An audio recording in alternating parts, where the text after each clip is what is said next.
UFC fighters are almost always kind, respectful, and humble people, but sometimes that's not the case. Whether it's drunk idiots in bars, riots in the street, or using their skills to fight crime, UFC fighters get physical with regular old civilians. And no amount of seeing red is going to save them. The UFC fighter is able to take out their book of submissions, pick one they like, and slap it on the helpless civilian in a matter of seconds. You're beyond helpless. You have no idea. Literally. Yeah, you have no idea. He grabs a hold of you, you're a dead person. So these are the times UFC fighters choked out regular people. If you're a competitive gamer or know anything about gaming, you'll know trash talk is a big part of the culture, maybe even more so than in fighting. Usually it's just a whole load of insults and empty threats. Or at least that's what this Fortnite player thought when he talked trash to Brian Ortega of all people. And Ortega is known for his submissions. His submissions are some of the best. He's got like in MMA, he's a period. Torrance jiu-jitsu guy, right? He's from the original Gracie Academy in Torrance. That's where I trained. Yeah, keep going. Horian ran the school, and his sons, Henner. Yeah, Henner and Huron, and it's just, and Brian Ortega came from there. It's like lineage. It's lineage, like it's like some of the purest jiu-jitsu that you're gonna get. The guy called Emmy a lot of trash to Ortega over Fortnite, so the two made some kind of bet, with the forfeit being that the UFC fighter could choke out the gamer. And unfortunately for Emmy, Brian clearly won the bet. Although being in North Carolina while Ortega lives in LA, I'm sure the gamer thought it was yet another empty threat. That was until Brian Ortega flew across the US and ambushed this guy at his place of work where the bet was truly settled. A lot of people ask me, hey, play with me on Fortnite, play with me on Fortnite, cool. Only problem is you guys be talking mad, you know what? So I had a homie, well, my online homie, started talking mad smack. The real reason why I flew to North Carolina was because he was talking shit. We made a bet. I said, bro, I'll fly over there and choke you out. Here he is. I showed up to his damn job. Had to wait for him to finish his job. So now I'm gonna choke you out. Well, bet's a bet, dog. Bet's a bet? Yeah. You gonna go to sleep? Yes. Hell yeah. Here we go. Put your hand up. Put your hand up. Put your hand up. That way I know when you go to sleep. You're out? He's out.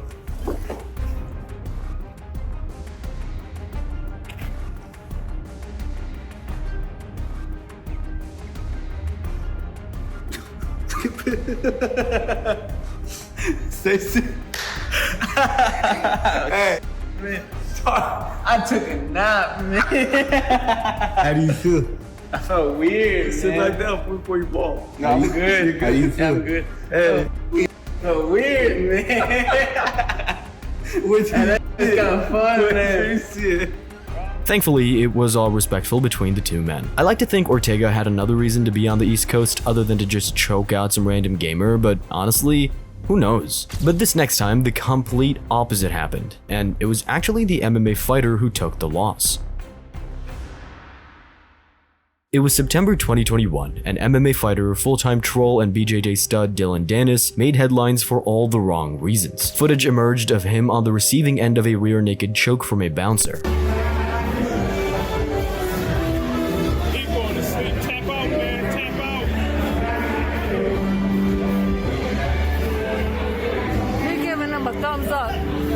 With BJJ being the martial art that aims to negate size and strength, seeing someone as elite as Danis tapping out to an untrained guy was shocking. And as always, there's two very different sides to the story. According to the bouncer, they had a verbal altercation about Danis not getting into the nightclub due to not having his ID.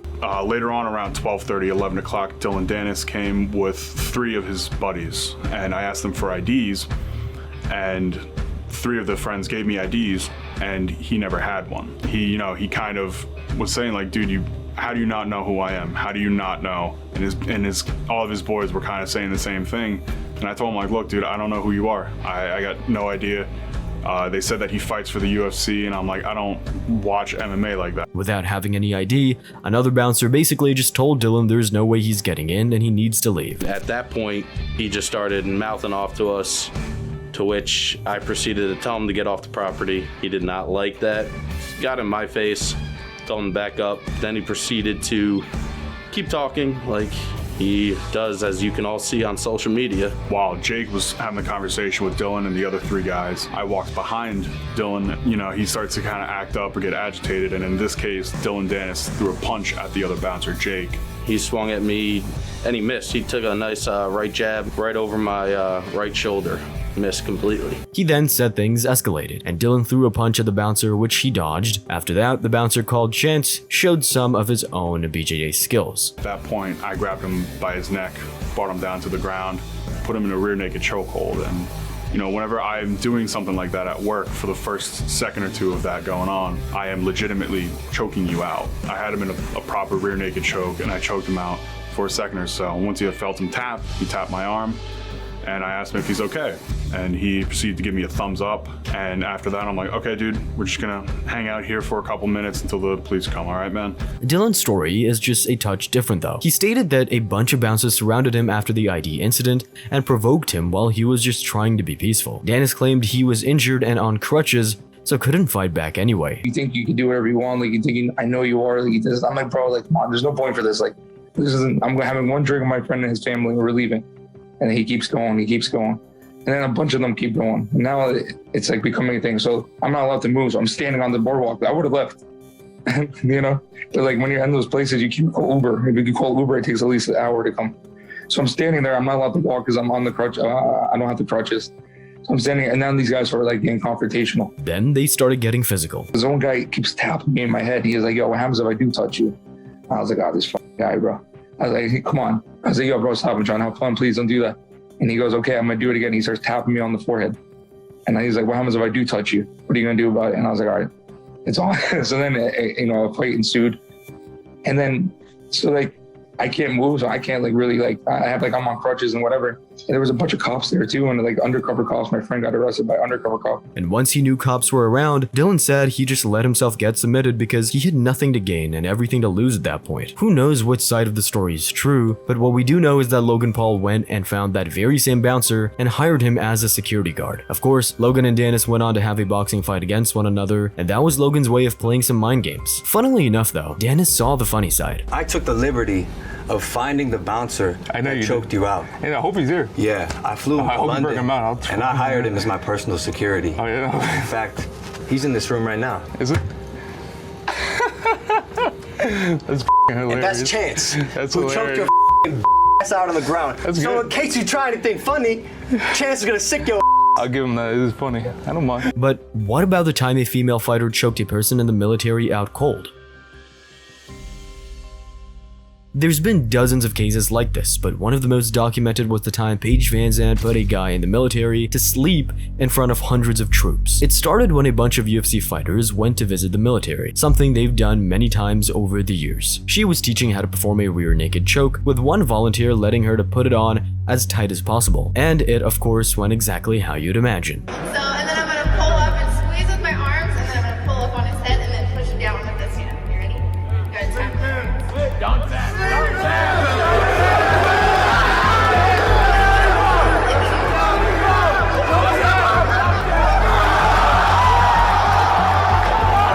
From the noise of the room, clearly the military found it hilarious just how quick it took for their friend to go unconscious. Thankfully, this one didn't end up like the Carlos Condit situation where an actual fight broke out though.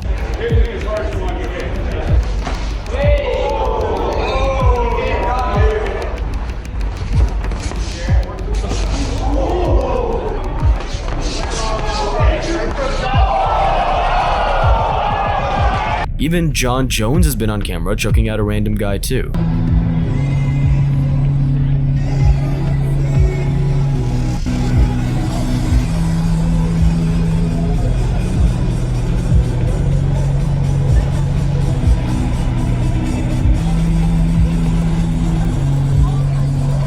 But unlike these times where people willingly let a UFC fighter put them out cold, Kevin Holland has had numerous run-ins with people who tried to fight back, albeit not that successfully. In early 2022, the trash-talking fan favorite took out 2 Instagram trolls in back-to-back months. Same thing they always do, you know, they message you a bunch, they got a bunch of things to say, you know, I finally respond, and, you know, here we are, Saturday, finally pulled up to the gym, and, you know, choked them. It first started when this guy called Jaden, a BJJ blue belt, believed he could tap out Kevin Holland, a black belt. So in response, Holland paid for his bus fare and a hotel room and invited him to roll in a gym. Let's just say it took Kevin Holland a matter of seconds to silence this internet troll.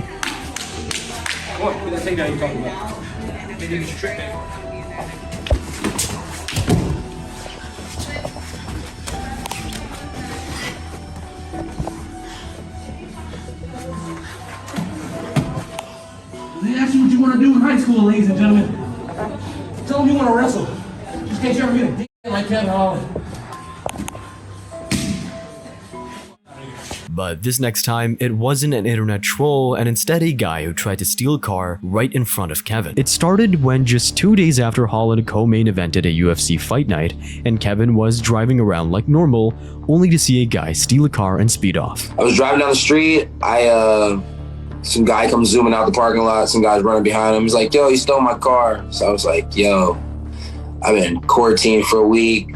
You know, I didn't get to finish my fight. So let's go have a little fun. I bust a U-turn, start going after the guy. The thief actually crashed the car twice and totaled it while trying to escape.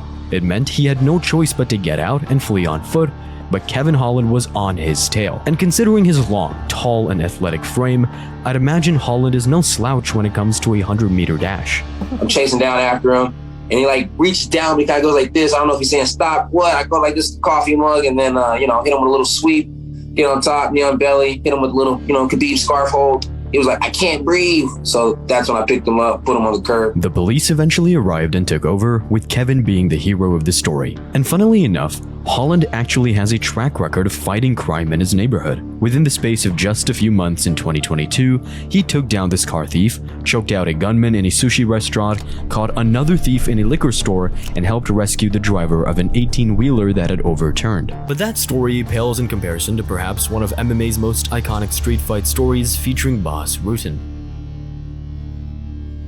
First up, Boss Rutten. The guy literally has a street fighting section on his Wikipedia. The story began in Tokyo, Japan, presumably during Boss's prime, as this is where a good number of his fights in the 90s took place. It involved 3 guys claiming to be Navy SEALs, using their size to intimidate Japanese people at a bar. Claiming that they were Navy SEALs. They had Navy SEALs tattooed on their bodies, but they were Navy SEAls. 100% guaranteed they're not, because I trained the SEAls, and they're not guys like that, trust me.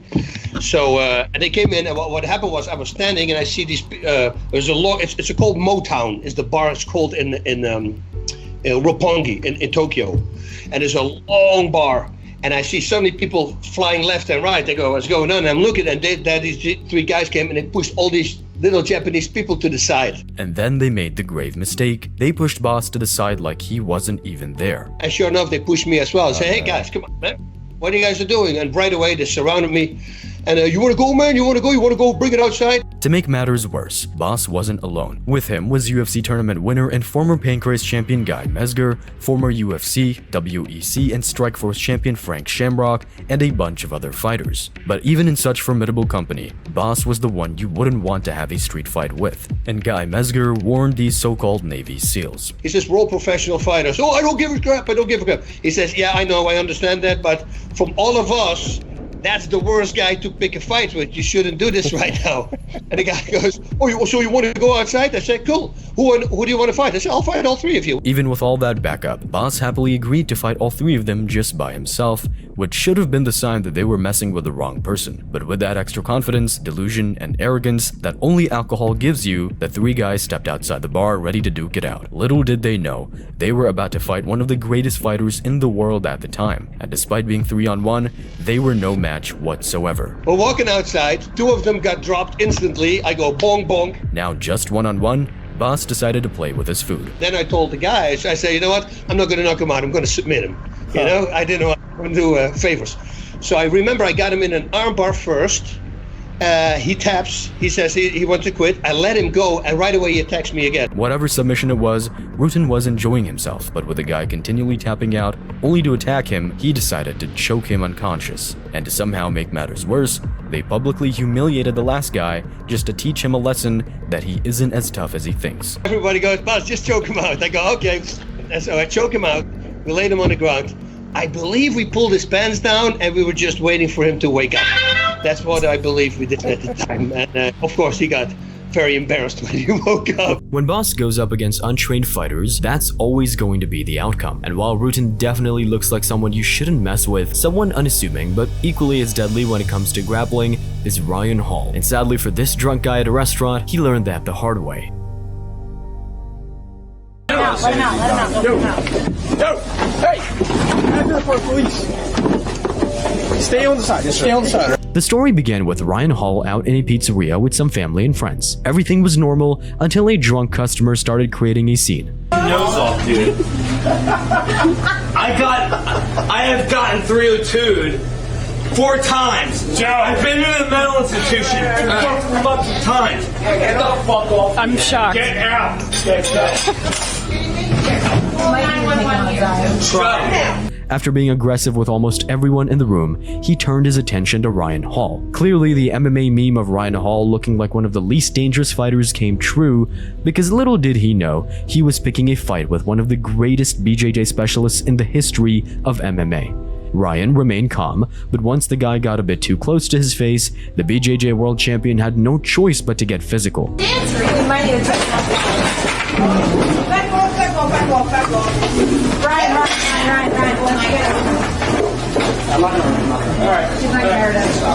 Stop. Is it wrestling? He's fine. Choke, cross choke. Come on. After a while, Ryan decided to let him back to his feet, but still, the guy wouldn't calm down, wouldn't leave the pizzeria, and in fact was acting more crazy. Hall then left the restaurant, pulled the man out the door, and choked him unconscious in just a matter of seconds. No. Let's not. Ooh.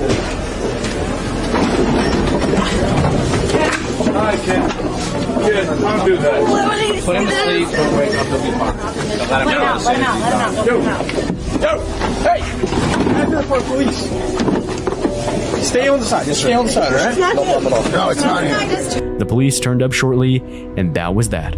If you pick a fight with someone and their friends continue to eat while they laugh at you, the guy has cauliflower ears and he calmly proclaims to the room he won't hurt anyone, you seriously picked the wrong guy. And although that person was fortunate that Ryan Hall didn't do any real damage, the same can't be said for this Brazilian thief who tried to rob a female UFC fighter without knowing. From the you never know who you're messing with file, a would-be Brazilian thief, this guy figured he had the perfect target, her, a 5'4", 115-pound woman standing alone on a Rio street corner. UFC strawweight Polyana Viana was outside her apartment block in Rio de Janeiro when a mugger approached her, gun in hand, asking for her phone. Without having any idea, the guy was the only one in danger. Little did this man who attempted to rob Polyana know, Polyana is a professional MMA artist that fights in the UFC. So Polyana stood up, punched him in the face, kicked him in the face, and put him in a choke lock, and then called the authorities and held him in the lock until the authorities came. Because according to Viana, she threw 2 punches, a high kick, got him in a rear naked choke, and waited for the police to be alerted.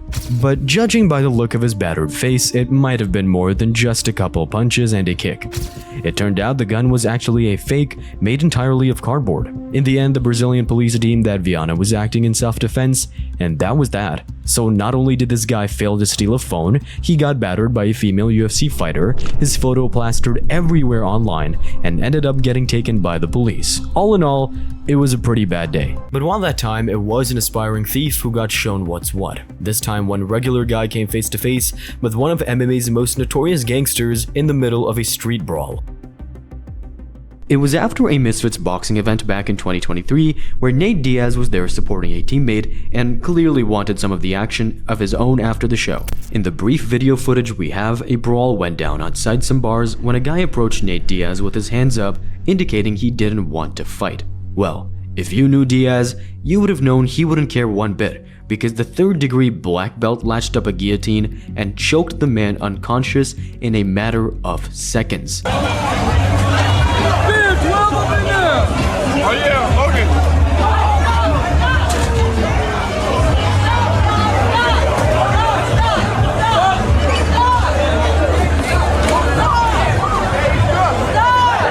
But it turned out the guy had been with people who were trash-talking Nate Diaz's teammate while he was fighting, so of course Diaz wasn't going to let it go. I walked out of this bar and the whole street was fighting. I didn't even know who was fighting.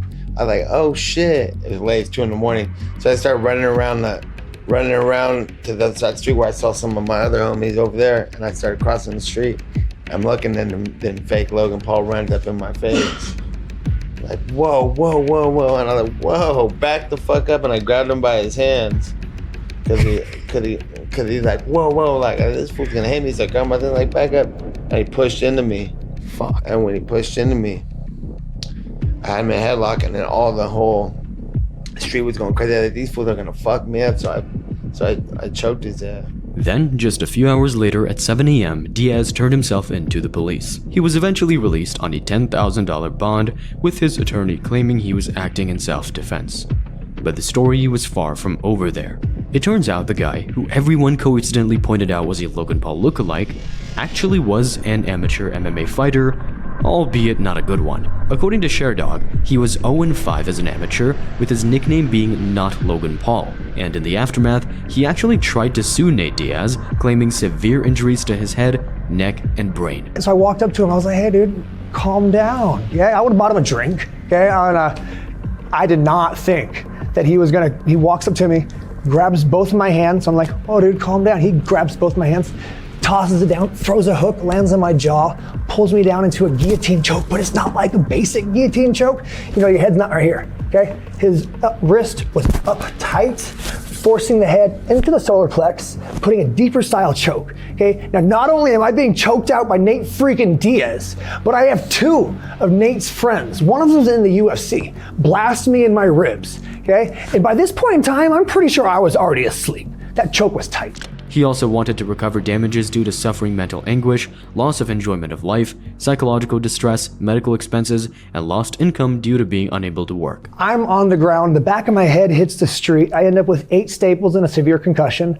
I am lucky to be alive. Nate Diaz's representative literally replied LOL to the threat, and seemingly that was that. If you were an amateur MMA fighter, you'd hope that 1, your guillotine defense would be a little better, and 2, that you shouldn't walk up on Nate Diaz of all people. And while that was as serious as a street altercation gets, some pranksters go out of their way to antagonize UFC fighters, and it doesn't end well for them. It all started when Rosas Jr. was in a gym with his friends just getting some work in on the treadmill. Then the prankster who knew who Raul was, a UFC fighter, started causing trouble. You guys know this guy? He's using my treadmill, homie. What do you mean your treadmill, bro? Huh? What do you mean your treadmill, bro? I run here every day at this time, my boy. Nah, I use this specific one, homie. You could ask the gym owner, my boy. He's using my shit right now. We're working out, bro. You leave us alone, bro. Can he move, my boy? Because I'm using this one, homie. Rosas Jr. was initially pretty calm. He moved away from the cocky YouTuber with his friends, warning him that he should probably stop antagonizing them. You don't want no problems. I don't want to have problems either, homie. The homie's looking at me. You don't know who I am, bro. Huh? You don't know who I am, bro. I can't hear you, homie. You don't know who I am, bro. I don't care who you are, my boy. What's the problem, bro? What's the issue? No, bro, he's working out, bro. Please, por favor. Déjalo, bro. I understand that, my boy. He was using my treadmill. Now he's looking at me like what? Huh? I hope you're joking. Does it look like I'm joking, my boy? And of course, the guy continued to be a pest. He followed Raul around the gym, got in his way, and even tried to take the dumbbells he was using. After a while, Raul's patience wore thin, and he hit the guy. Hey bro, is this some type of joke or something, bro? Like you think we're funny or something, bro? What do you mean? Yo, get out, bro. You've been following us this whole time. This is a terrible time, bro. Terrible time. I'm here for the boxing. Homie? Yeah, bro. Hey, chill, bro. Bro, relax, my boy. What's the issue, homie? I'm here to use the bag, my bro. When that got me in the face. I think that's it, fool. I think that's it, fool. That's it. I can't. Bro, that's it, fool. I can't do more. And despite some hesitation, the prankster decided to push it and asked the UFC fighter for a light spar. As expected, the UFC fighter beat him to a pulp. Stop. Let's go, homie. Come on. Come on, bro. Are you ready? What's up, homie? What's up, fool? Hit like a bitch, fool. What's up, fool? What's up, my boy? What's up, fool? Hey, it's a video, fool. It's a video, fool. It's a video, bro. It's a video. Despite tapping, Rosas Jr. held on to the choke.